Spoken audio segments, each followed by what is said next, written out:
Shalom. This video is about the bar and bat mitzvah. Well, what is it?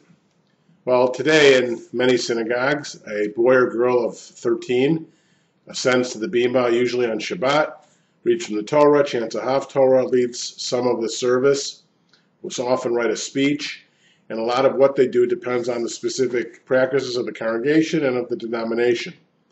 Of course, in synagogues which don't allow girls to read from the Torah or do things publicly, obviously it'll be different. Now, where does this come from? And what does it really mean? Well, there are some ancient sources that have some hints about 13 and sort of non-explicit references to it.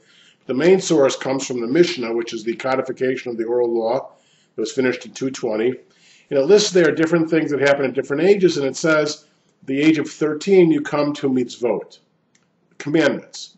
So what basically happens is when a boy reaches 13, historically, he now becomes subject to the commandments.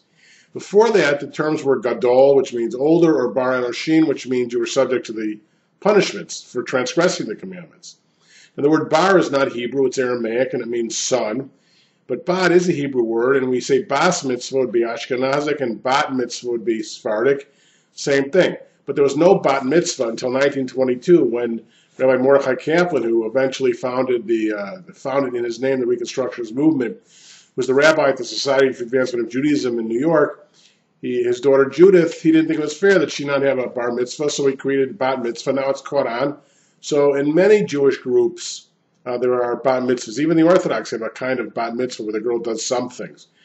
In my synagogue, it's completely egalitarian, so girls can do exactly what the boys do.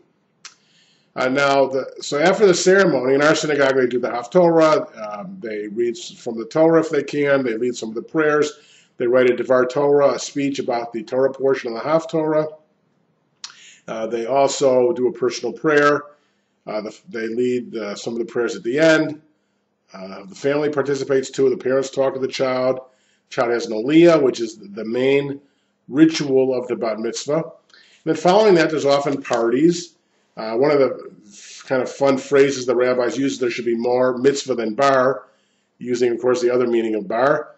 Sometimes they're very elaborate, and you can read about excessive and extravagant celebrations, but oftentimes, too, they're very nice. The specific mitzvah involved there is called a sudat mitzvah. That should be a celebratory religious meal following the simcha, and hopefully kosher and in a Shabbostic environment if it's Shabbat. And that's basically the idea. There's also now a custom sometimes for adults to have a bar bat mitzvah. If they never had one as a child, they're still Jewish. But it becomes meaningful for people as adults if they didn't have one. Especially women sometimes didn't have the opportunity to have a bat mitzvah when they were younger. They'll have one later, and we have a training program online, for example, of how to help train people. There's lots of resources now for how somebody can learn a Haftorah online, for example.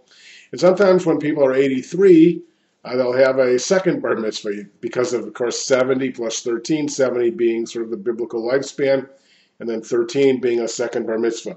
So those are some of the ideas. Also, at one point, you should know the Reform movement did away with the idea of bar bat mitzvah. They substituted confirmation for it, but now they've brought back bar bat mitzvah as part of the regular routine in Reform synagogues, and it goes on like that. Now, what is the parent's obligation here? In a traditional synagogue, there's a bracha the parents say, a blessing, asher patarni, that I'm now no longer legally responsible for the transgressions of this child. That's sometimes not done in conservative and Reform and Reconstruction synagogues. Parents do a blessing that the child will continue in a Jewish way.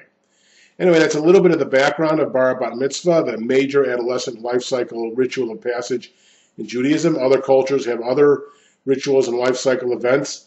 I read an interesting article a couple of years ago about how non-Jewish kids were being invited to their friends' bar bat mitzvahs, and they were so awed by the attention given to this child and the party afterwards and the presents, they asked their parents if they could have a bat mitzvah without the Jewish stuff.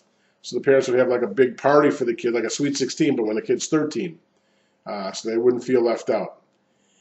So anyway, those are some of the basic ideas and backgrounds of this adolescent life cycle event. It's interesting that Judaism chose, rather than other things, to focus it around religious training, learning our holy scriptures, teaching, being in the synagogue, and making this a transition from childhood to adulthood.